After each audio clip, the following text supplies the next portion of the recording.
El amor no mira con los ojos, sino con el alma. Pero, ¿qué alma mira? ¿La que creemos ser o la que ha sido moldeada por heridas que ya no recordamos?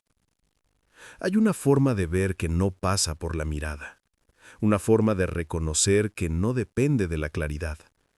Es un reconocimiento oscuro, silencioso, casi primitivo, como si algo en nosotros supiera antes de que podamos pensar, como si el alma, en su profundidad, leyera lo que la mente ha olvidado. Y ahí comienza la inquietud. Porque si el amor no mira con los ojos, entonces no se engaña con las apariencias, pero tampoco se libera fácilmente de lo que carga en silencio. El alma no es inocente.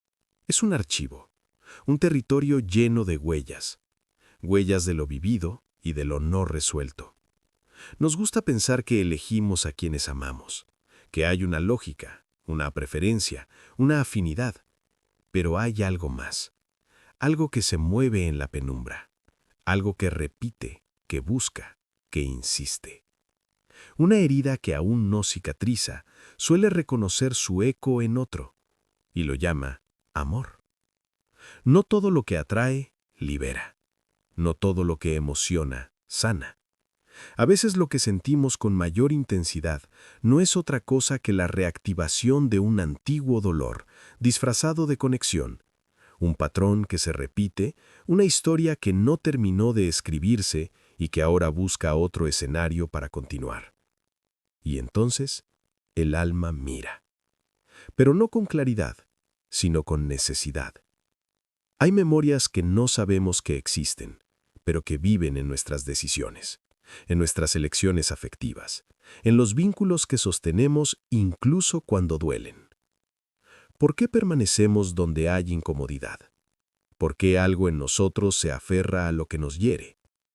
La respuesta no está en lo visible, está en lo profundo, en ese lugar donde el tiempo no es lineal, donde lo pasado sigue ocurriendo, donde la herida no distingue entre ayer y hoy. El alma no olvida, solo aprende a callar. Y en ese silencio comienza a mirar. Pero no mira con ojos nuevos, mira con cicatrices. Cada experiencia deja una marca. Algunas se vuelven visibles, otras se entierran, y lo que se entierra no desaparece, se transforma, se desplaza, se oculta detrás de lo cotidiano. Y sin embargo, actúa. Actúa en el modo en que amamos, en lo que toleramos, en lo que buscamos sin saber por qué. El amor entonces deja de ser una elección consciente y se convierte en un reflejo, un eco, un retorno.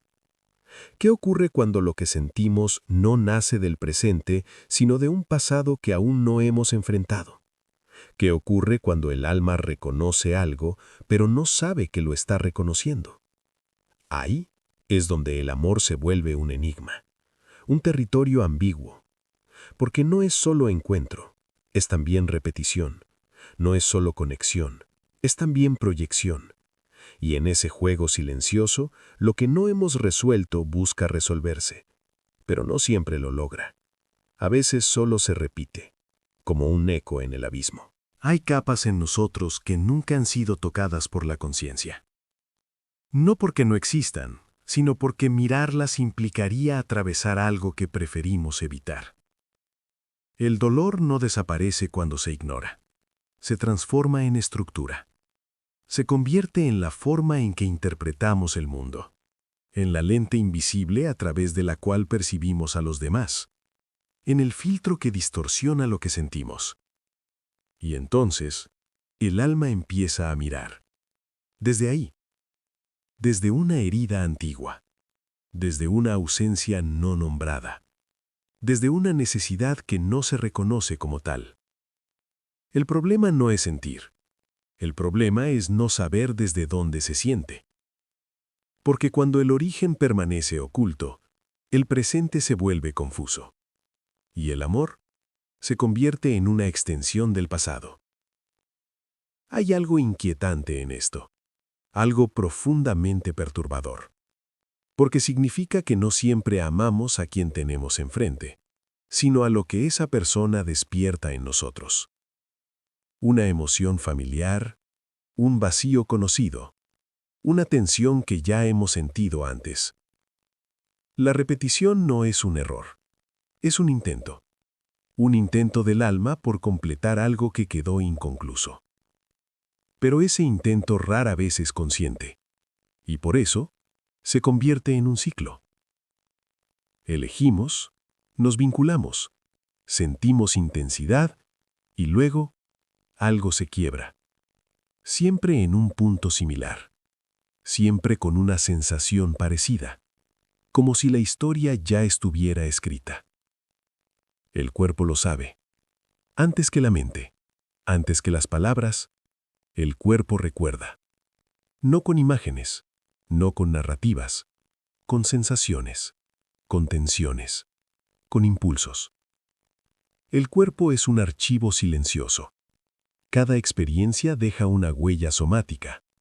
Cada emoción no procesada encuentra un lugar donde alojarse. Y desde ahí, influye. Cuando algo nos afecta más de lo que debería, cuando reaccionamos con una intensidad que no encaja con la situación, no es exageración, es memoria. Una memoria que no pasó por el lenguaje, que no fue integrada, que quedó suspendida en el tiempo. Y ahora busca salida. El amor, en ese contexto, deja de ser un encuentro entre dos personas y se convierte en una interacción entre dos historias inconclusas. Dos sombras que se reconocen, dos heridas que dialogan en silencio. La identidad misma se fragmenta. Creemos ser una unidad, un yo coherente, estable, pero en realidad somos una constelación de partes, algunas visibles, otras ocultas, algunas aceptadas, otras rechazadas. Y esas partes no siempre están de acuerdo entre sí. Hay una que busca cercanía, otra que teme perderse, una que desea profundidad, otra que huye cuando la encuentra. Una que anhela amor, otra que no cree merecerlo. Y en medio de ese conflicto, el alma intenta mirar. Pero, ¿cómo mirar con claridad cuando dentro hay contradicción? ¿Cómo amar desde un lugar que no está unificado? La respuesta no es simple. Porque el problema no es la fragmentación, sino la inconsciencia de ella. Cuando no sabemos que estamos divididos, creemos que lo que sentimos es absoluto, pero no lo es parcial, es una voz entre muchas, y entonces lo que llamamos amor puede ser solo una parte de nosotros buscando algo que otra parte teme, un impulso que avanza mientras otro retrocede, un deseo que se afirma mientras una herida lo sabotea. La repetición se vuelve inevitable, porque lo no integrado se repite, no como castigo, como insistencia.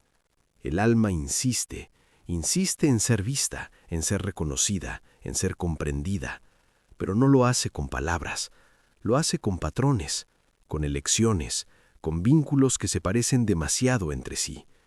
Hay una especie de inteligencia en todo esto, una lógica profunda, aunque dolorosa. Nada ocurre al azar, incluso lo que nos hiere tiene una estructura, pero esa estructura no siempre busca nuestro bienestar inmediato, busca resolución, busca cierre, busca sentido, y si no lo encuentra, sigue repitiendo. El problema es que confundimos intensidad con verdad. Creemos que cuanto más fuerte es la emoción, más auténtica es la conexión, pero no siempre es así. A veces la intensidad es solo el reflejo de una herida activada, un fuego que no ilumina, sino que consume. El alma no mira con los ojos, pero tampoco es neutral. Mira desde lo que ha vivido, desde lo que ha sufrido, desde lo que aún no ha podido comprender. Y en ese mirar, elige, pero no siempre elige libertad. A veces elige lo familiar, incluso si lo familiar duele, porque lo conocido ofrece una ilusión de control, una sensación de reconocimiento, un eco que dice, esto ya lo he sentido antes, aunque ese antes haya sido una herida. Hay un momento casi imperceptible en el que podríamos ver un instante en el que algo no encaja, en el que una incomodidad aparece, en el que el cuerpo duda, pero lo ignoramos, porque ver implicaría cuestionar, y cuestionar desestabiliza. Entonces seguimos, repetimos, elegimos desde el mismo lugar y esperamos un resultado distinto. Pero el alma no cambia de lenguaje si no cambiamos de escucha. Sigue hablando en síntomas, en emociones intensas, en vínculos que se desgastan, en silencios que pesan. Y en ese lenguaje, el amor se vuelve ambiguo, una mezcla de anhelo y temor, de cercanía y distancia, de luz y sombra. Vivimos en una época donde todo se muestra, pero casi nada se revela. Las superficies son pulidas, las imágenes editadas, las palabras calculadas. La máscara se ha vuelto norma, y en ese escenario, el alma queda relegada a un segundo plano. No desaparece, pero se silencia. Las redes prometen conexión, pero muchas veces solo amplifican la distancia. No la distancia física, sino la distancia interna. Esa que nos separa de lo que realmente sentimos, de lo que realmente somos. Mostramos versiones de nosotros mismos que encajan, que agradan, que funcionan. Pero debajo algo queda intacto. La herida, la duda, el vacío. Y ese vacío no se llena con visibilidad, se expande. En este contexto, el amor también se transforma. Se vuelve rápido, intercambiable, superficial. Se mide en respuestas, en atención, en validación inmediata. Pero el alma no opera en esa lógica. El alma no responde a la prisa, no entiende de algoritmos, no se adapta a la velocidad. Necesita silencio, profundidad, tiempo, y eso escasea. Entonces seguimos mirando, pero cada vez menos viendo. Seguimos conectando, pero cada vez menos sintiendo. Y en medio de esa saturación, lo esencial se diluye. El contacto real, la presencia, la vulnerabilidad sin máscara, el reconocimiento sin filtros. Negamos el dolor porque no encaja en la narrativa de bienestar constante. Lo evitamos, lo distraemos, lo cubrimos con estímulos.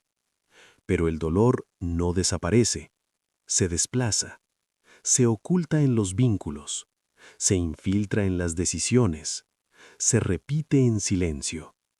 Y así, el amor se convierte en un escenario donde lo no resuelto sigue actuando, donde la herida encuentra nuevas formas de expresarse, donde el alma sigue mirando, pero sin ser escuchada. Porque escuchar implicaría detenerse, y detenerse es casi un acto radical en este tiempo. Quizá por eso seguimos repitiendo, no porque no podamos cambiar, sino porque no nos damos el espacio para ver, para sentir, para atravesar. El alma no necesita perfección, necesita verdad, pero la verdad incomoda, desarma, rompe la narrativa que hemos construido sobre nosotros mismos. Entonces seguimos, mirando con ojos que buscan confirmación, mientras el alma, en silencio, sigue esperando ser reconocida, no con palabras, no con teorías, sino con una presencia que no huye, que no se distrae, que no se esconde. El amor no mira con los ojos, sino con el alma. Pero tal vez la pregunta no es ¿cómo amamos?, sino ¿desde dónde? ¿Desde qué herida? ¿Desde qué sombra? ¿Desde qué silencio? Y mientras esa pregunta permanezca sin respuesta, el eco seguirá, repetido, profundo, inquietante, como un susurro en el abismo que aún no hemos aprendido a escuchar.